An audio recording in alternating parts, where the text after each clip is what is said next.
Fala pra mim, sem enrolação, você aí sabe o que é inteligência artificial? Nesse vídeo eu vou te contar o que é inteligência artificial e para quem ela realmente é importante.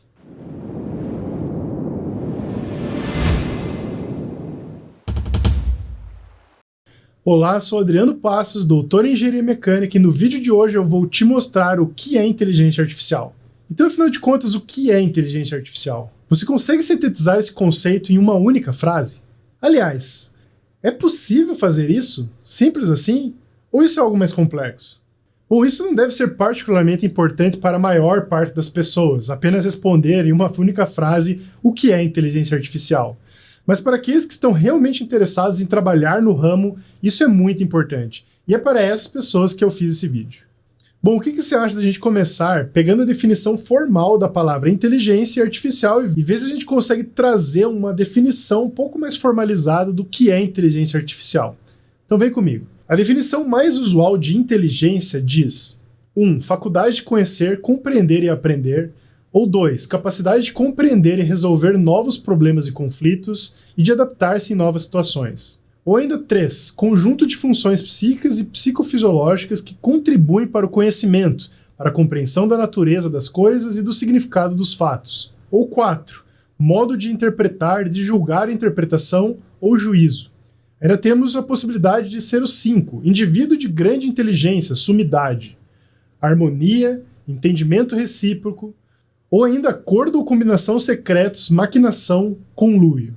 Bom, essa última acho que não tem muito a ver com a definição que a gente está querendo abordar aqui. Já para a palavra artificial, nós temos as seguintes possíveis definições. 1. Que envolve artifício ou que não revela naturalidade, afetado. 2. Produzido pela mão do homem, não pela natureza. E 3. Em que há dissimulação e fingido. Bom, dessas três possibilidades, eu acredito que a segunda é a que mais se encaixa na nossa definição que a gente está buscando aqui. Então, pegando a combinação das melhores definições de inteligência e de artificial, eu diria que talvez podemos selecionar a 2 de inteligência, que seria a capacidade de compreender e resolver novos problemas e conflitos e de adaptar-se a novas situações.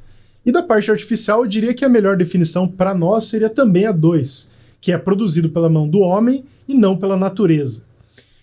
Bom, então juntando esses dois conceitos numa única frase seria algo do tipo: algo criado pelo homem que seja capaz de compreender e resolver novos problemas e de se adaptar-se a novas situações.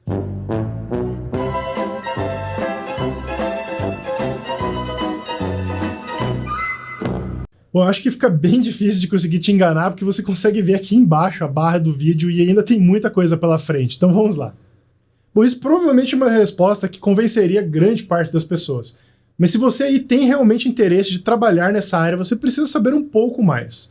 Mas vamos ver se a gente consegue pegar algo um pouco mais específico. Se você aí der um Google em inteligência artificial, você vai se deparar com as seguintes definições.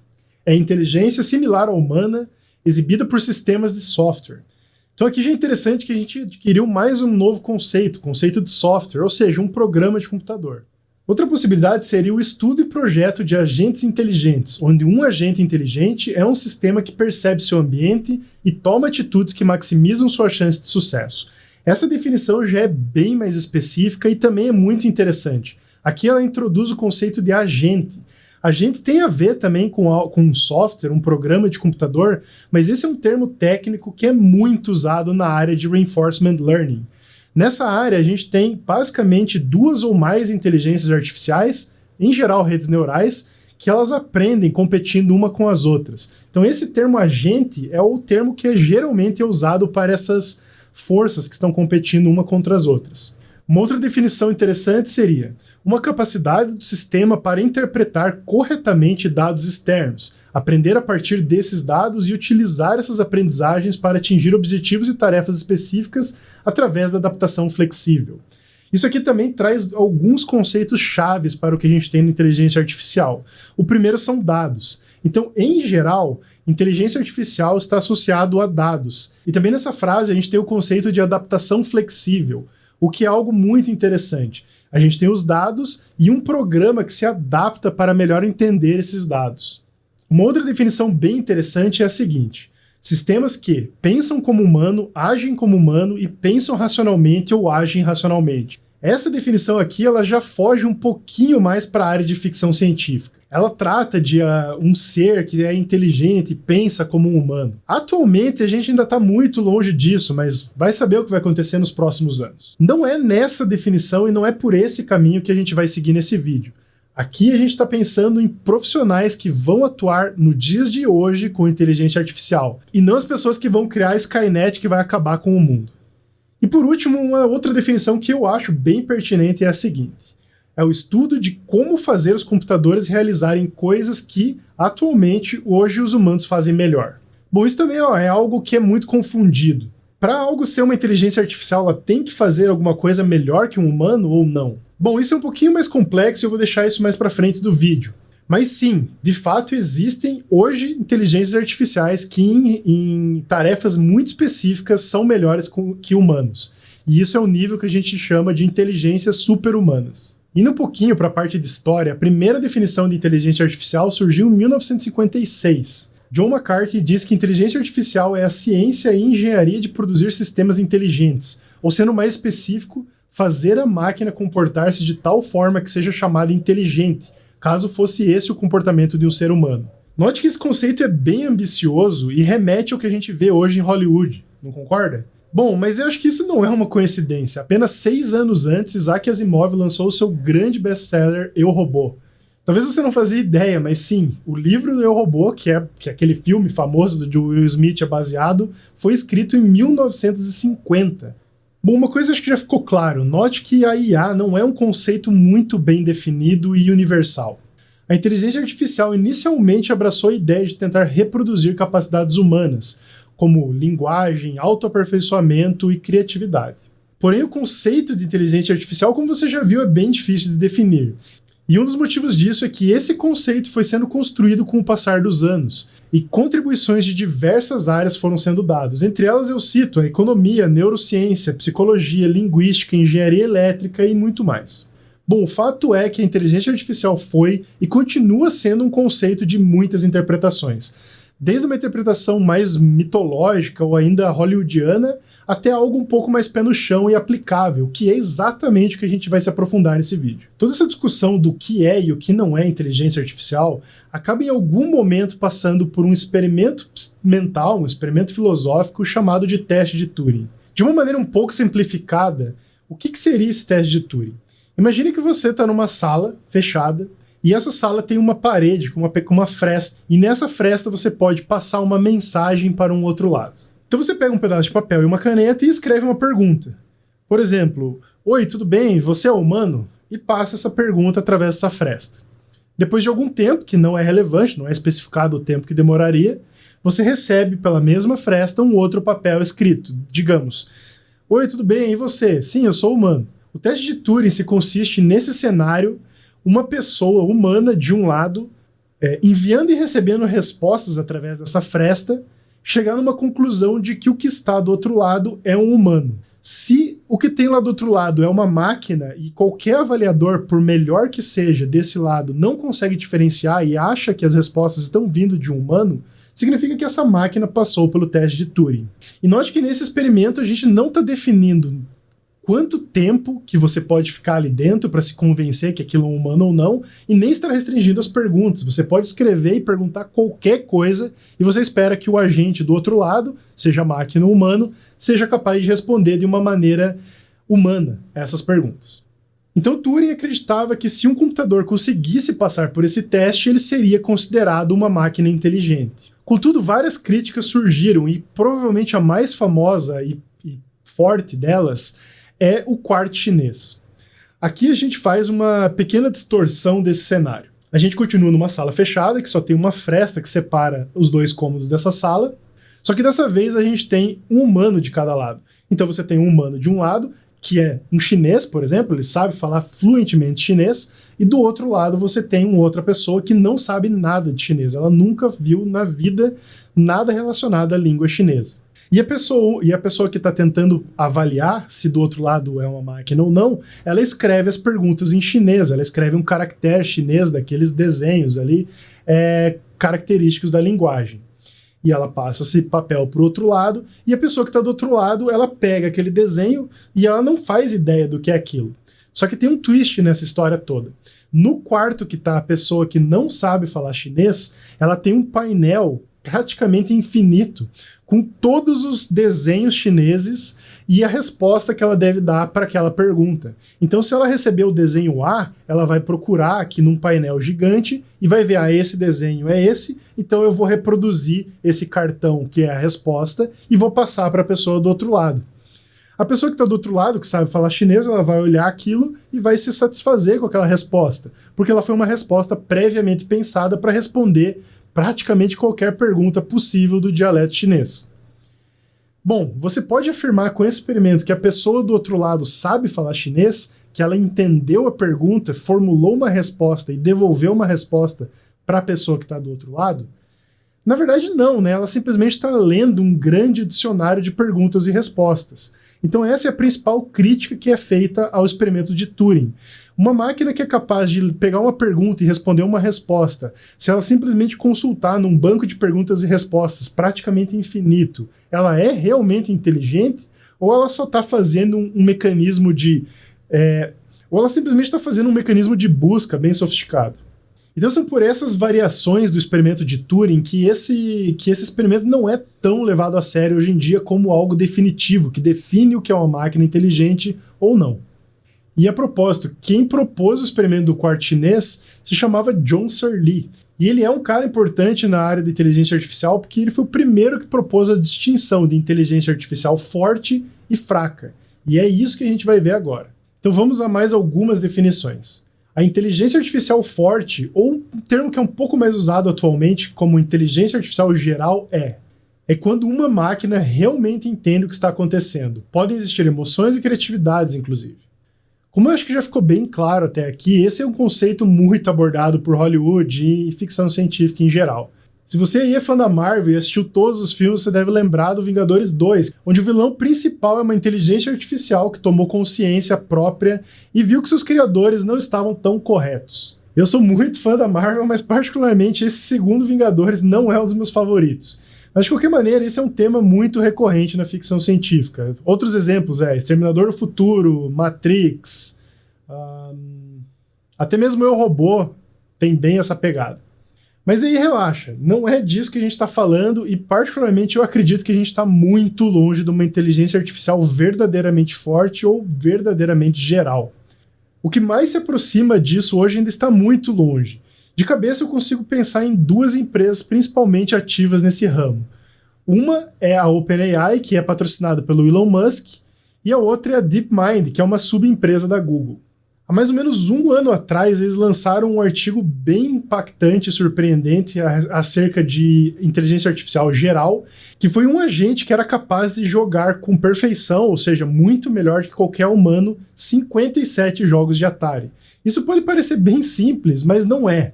Uma coisa é você fazer um programa que seja capaz de destruir no Tetris, ou no ping-pong, ou até no jogo da cobrinha. Outra coisa é você ter um único sistema, um único programa que, independentemente do jogo que ele jogue, dentro desses 57 de Atari, ele vai conseguir ter score máximo e ser praticamente perfeito. Repare que para um sistema conseguir fazer isso, ele não pode simplesmente decorar o que ele tem que fazer num jogo específico. Ele tem que criar um nível de abstração e conhecimento suficientemente grande para entender de fato qual é a estratégia de cada um desses jogos. E acredite ou não, esse sistema ele fez tudo isso apenas jogando e vendo que dá certo e vendo que não dá certo e aprendendo, exatamente como um humano faria. Pode parecer bem incrível e de fato é, mas se você pegar esse mesmo agente, essa mesma inteligência artificial ou programa e apresentar para ela um outro jogo, sei lá, o Cyberpunk 2077, ele com certeza não vai conseguir nem passar do tutorial inicial, porque ele não aprendeu isso. Então vejam os diferentes níveis de abstração e complexidade. Uma coisa é um programa que consegue ser muito bom em Tetris, outra coisa é um programa que consegue ser muito bom em qualquer jogo de Atari, e outra coisa é um programa que consegue ser bom em qualquer jogo de computador. Note que a complexidade vai crescendo muito de um problema para o outro. Além disso, para uma inteligência ser considerado realmente forte ou realmente geral, ela não teria que ser bom apenas em jogos de computadores. Ela teria que ser boa nisso, e também, por exemplo, saber escrever um roteiro de um filme ou fazer um vídeo para o YouTube. ela teria que ser realmente boa numa gama muito grande de tarefa. Bom, se temos uma IA forte, é muito óbvio que devemos ter uma IA fraca. E a grosso modo, absolutamente tudo que a gente tem hoje em dia são IAs fracas. Mesmo essas tentativas muito sofisticadas de IAs genéricas ou IAs fortes da Google DeepMind ou da OpenAI, ainda por classificações mais rigorosas seriam consideradas IAs fracas. Por definição, basicamente, uma IA fraca é uma máquina que realiza correspondência entre padrões de entrada e saída e costuma estar focada em tarefas específicas. Mesmo que aparentemente complexas, exemplos de IA fracas seriam a Siri, a Alexa da Amazon e praticamente tudo de IA que a gente tem hoje em dia, como eu já falei. Além disso, a grosso modo, ainda estamos nas fases iniciais e intermediárias da IA fraca e muito, muito longe de uma IA verdadeiramente genérica. Na verdade, há quem diga que provavelmente nós nunca atingiremos o nível de uma IA 100% genérica. Talvez isso não seja nem possível de ser atendido. De qualquer maneira, sendo possível ou não, vale muito a pena pelo menos tentar chegar nisso, porque os subprodutos que são desenvolvidos nessa tentativa são muito valiosos. A propósito, vamos falar nisso mais um pouco. A Siri é uma assistente virtual. Basicamente, se você nunca usou ou nunca viu esse sistema, ela serve para responder perguntas. Você fala: e aí, Siri, vai chover hoje? E ela te responde: tem 60% de chance de que chova hoje nos horários tais e tais. Além disso, elas conseguem contar piadas. Você pode dizer: e aí, Alexa, me fala uma piada. E ela vai te falar uma piada. Parece meio bobo, mas isso é relativamente útil no dia a dia e complexo também de ser implementado. Então vamos ver como é que isso funciona um pouquinho melhor. Na verdade, ambas elas são um conjunto de vários sistemas de inteligência artificial. Um dos principais desses sistemas, um dos mais importantes, é a interpretação de linguagem natural. Você vai, através da fala ou texto, comunicar o que você gostaria que o sistema fizesse e ele vai tentar entender o que você está dizendo para ele. Só para deixar bem claro, isso aqui é muito diferente daquele experimento do quarto chinês que eu já falei para você. O que a Siri ou a Alexa estão fazendo, elas não estão consultando um banco de dados quase infinito com todas as perguntas e respostas possíveis e chegando no que deve dizer para você. Elas de fato conseguem de alguma maneira entender o que você está perguntando e formular uma resposta. Então, de uma maneira um pouquinho mais detalhada, o que acontece quando você fala: e aí, Siri? Ela vai pegar esse som, vai transformar isso numa linguagem que ela entenda, uma linguagem própria, e vai, a partir dessa informação da sua pergunta, ela vai buscar nas próprias informações que estão no seu celular, por exemplo, contatos e etc., e vai conseguir chegar numa resposta que faça sentido para você. Veja que a resposta tem que fazer sentido para o usuário que está usando. Ela não pode ser muito genérica. E, de fato, toda essa parte de contexto que a inteligência artificial deve entender onde ela está inserida e com quem ela está conversando é uma das partes mais desafiadoras ainda em estudo. Bom, eu já te mostrei qual é a ideia de uma IA forte, o que é uma IA fraca, e agora eu vou te mostrar o que não é uma IA e parece com uma. Um exemplo muito famoso do final dos anos 90 é o Deep Blue, um programa de computador que foi capaz de vencer do maior campeão de xadrez até então, o Kasparov. Por incrível que pareça, Deep Blue não é considerado por muitos uma inteligência artificial. A maneira que ele conseguiu vencer o Kasparov foi por força bruta, digamos assim. A máquina tinha uma capacidade de processamento relativamente alta, na verdade muito alta para a época, e o que ela fazia, ela olhava para o tabuleiro e analisava praticamente todas as possibilidades de jogadas que poderiam ser feitas e analisava isso várias etapas para frente. A quantidade de lances que a máquina conseguia computar por segundo era mais de 200 milhões de lances. Quando comparado a um bom jogador de xadrez que consegue processar apenas 1 ou 2 lances por segundo, é clara a vantagem numérica da máquina. Como eu te falei, eu sou um grande fã da Marvel, e se você também é, você deve lembrar que no Vingadores Guerra Infinita, o personagem do Doutor Estranho fez mais ou menos o que o Deep Blue fez. No caso, ele analisou e viveu 14 milhões de possibilidades do que os heróis poderiam fazer para encontrar aquela única uma opção que os levaria à vitória. Apesar de ser uma abordagem bem inteligente, isso não é considerado inteligência artificial. Na verdade, o que a máquina acabou fazendo, ela seguiu uma lista de comandos de jogadas possíveis, analisou cada uma dessas jogadas e viu qual era a mais provável de levar à vitória.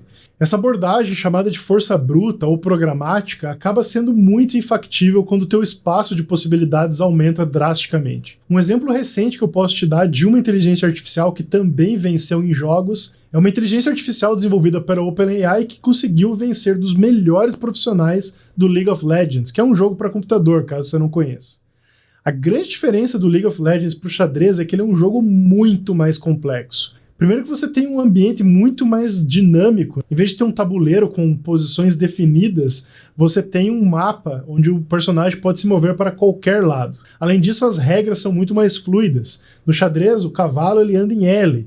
Já no League of Legends, um herói ele pode andar para qualquer lado. Se isso não bastasse, cada personagem ainda tem seus poderes únicos e eles podem ser combinados de maneiras muito únicas, que dependem muito do estilo do jogador. Então League of Legends é sem dúvida um jogo com muitas ordens de grandeza maiores na complexidade do que o xadrez. E se você for tentar fazer a previsão de todas as jogadas possíveis, isso se torna absolutamente impossível. Então, só para deixar bem claro e acabar com esse assunto, qualquer programa que siga uma lista de instruções bem definidas, por mais complexa que sejam essas instruções, não é considerado uma inteligência artificial. Voltando para programas de inteligência artificial, nós temos algumas subdivisões que também são importantes de entender. A primeira macrodivisão são os algoritmos de machine learning, ou aprendizado de máquina. O conceito fundamental que permeia todos esses algoritmos são a necessidade de dados para o aprendizado. Então você tem um programa de computador que vai aprender com os dados que você inseriu e ele vai aprender a fazer uma relação entre esses dados.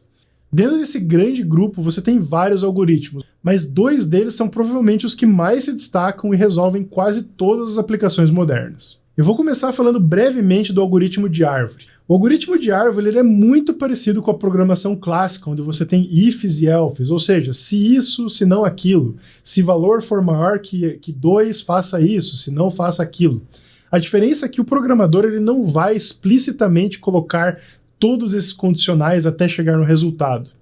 Ao invés disso, você deixa o próprio programa ser construído baseado nos dados. O programa ele vai olhar para os dados e vai identificar quais condicionais são as mais importantes e quais as ordens que devem acontecer.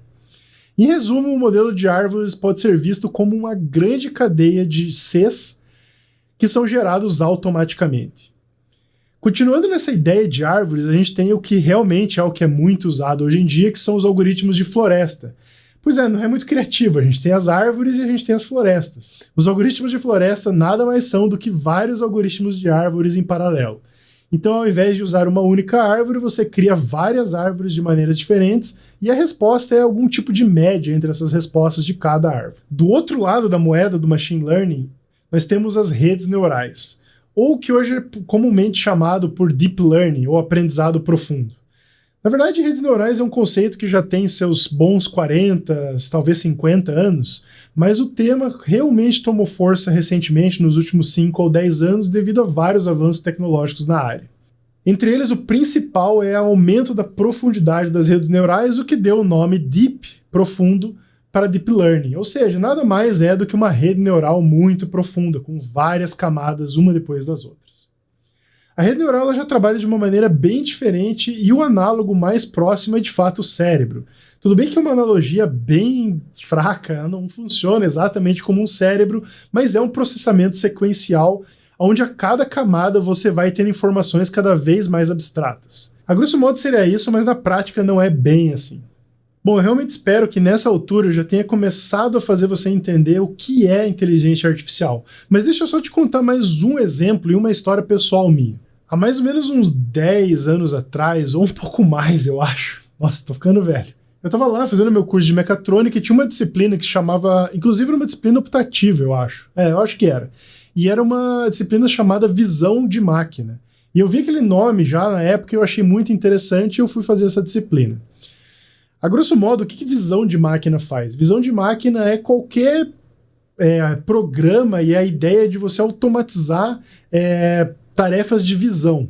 Então lá a gente era um curso muito focado na parte industrial e a gente estudou muito a parte de reconhecimento de peças em esteiras transportadoras. Então imagine que você tem uma fábrica e aí você tem várias peças, engrenagens dentro de uma esteira e aí você tem uma câmera que está ali filmando de cima essa esteira. E, sei lá, você quer contar quantas engrenagens tem, por exemplo. Então, várias das tarefas dessa disciplina eram fazer programas que fizessem isso. Na época ainda não era nada comum a parte de inteligência artificial em aplicações industriais. Isso ainda estava muito na parte acadêmica sendo estudada ainda. Mas, mesmo assim, era possível fazer essas tarefas que hoje são dominadas pela inteligência artificial. Como é que a gente fazia na época? Eu não me lembro muito bem em detalhes, mas eu lembro que a gente abria a foto que a câmera tirou num programa, por exemplo, no LabVIEW, e a gente aplicava uma série de etapas. Sei lá, a gente pegava e fazia um preto e branco da imagem. Eu acho que era a primeira coisa que a gente fazia. Depois a gente começava a tentar tirar pequenas imperfeições da imagem usando uma ferramenta parecida com aquela do Paint, que ele preenche, né, aquela ferramenta do balde de tinta, que ele vai preenchendo a imagem com uma cor só. E a gente fazia tudo isso para tentar segmentar as engrenagens da esteira. Sei lá, a engrenagem era prateada e a esteira era preta. Depois disso, a gente aplicava um outro filtro matemático que calculava o gradiente da imagem e tentava encontrar o contorno dela. Depois disso, a gente usava a nossa criatividade, que era geralmente tentar pegar todos esses pixels, né, da imagem, os pontos da imagem que a gente achava que pertencia à engrenagem e, sei lá, tirava uma média. E com essa média a gente tinha um ponto do centro da engrenagem. E depois disso a gente contava quantos pontos tinham na imagem e isso era o número de engrenagem. Então, como você pode ver, isso é extremamente trabalhoso e depende muito da habilidade pessoal e criativa de cada programador. Eu lembro que a gente ficava semanas desenvolvendo um programa que fazia uma tarefa relativamente simples para os padrões de hoje em dia. Então, tudo isso que eu descrevi para você é só para ilustrar mais uma vez o que não é inteligência artificial. Ali a gente tinha um programador colocando várias etapas que um computador iria executar para fazer uma determinada tarefa. A partir de uns 5 anos para cá, ou talvez até um pouco menos, toda essa parte de visão computacional foi completamente substituída por inteligência artificial.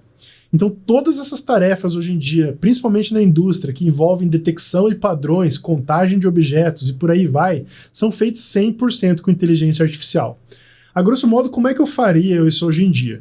Eu pegaria um banco de dados, ou talvez eu tivesse que criar esse próprio banco de dados, com fotos e as engrenagens já segmentadas, né, contadas 1, 2, 3 e 4.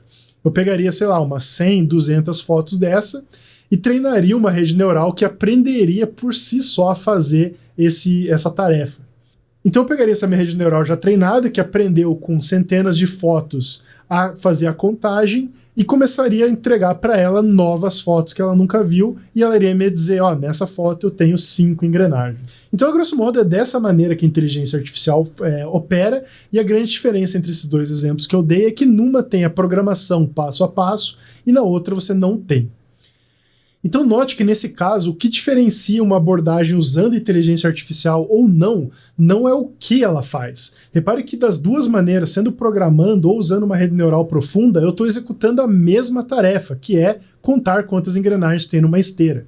Então a aplicação não é exatamente o que difere facilmente uma inteligência artificial de não. O que difere de fato é como ela faz.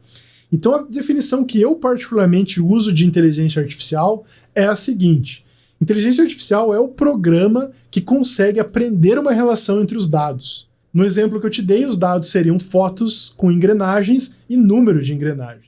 Então o que o programa faz, ele por si só é aprender uma relação entre esses dois dados. Então, pessoal, todas aquelas definições que a gente viu no início do vídeo, apesar de muito bonitas e não estarem erradas de maneira alguma, a definição que eu gostaria que você, que pretende trabalhar com inteligência artificial, saiba de cor é essa.